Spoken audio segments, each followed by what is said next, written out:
What's going on, everybody? I'm Baylor here at Subaru Puyallup, and today I'm going to show you how to use Subaru StarLink on your phone and in your car in your new Subaru. All right, Subaru StarLink, very easy to use. Takes a couple steps to set up, but once you're set up, it's very easy to use after that. First step is you're going to go into the App Store on your phone and download the Subaru StarLink app on your phone. And then step number 2, we go into the Bluetooth in our phone.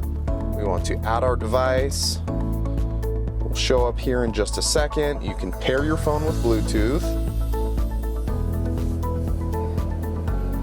And then once your phone is paired, you go through the steps of pairing it on your phone, allowing it to sync your contacts. You click download, and then your phone is connected with Bluetooth.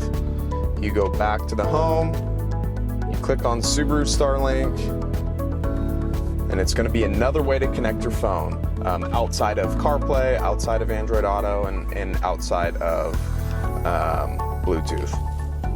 So you're going to have navigation, you're going to have radio, you'll have the weather, you have a hiking map app,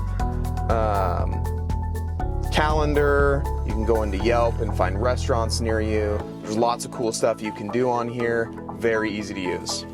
All right, everybody, that's how you use Subaru StarLink in your brand new Subaru. Very easy to use. If you have any questions, please feel free to contact us here at Subaru Puyallup.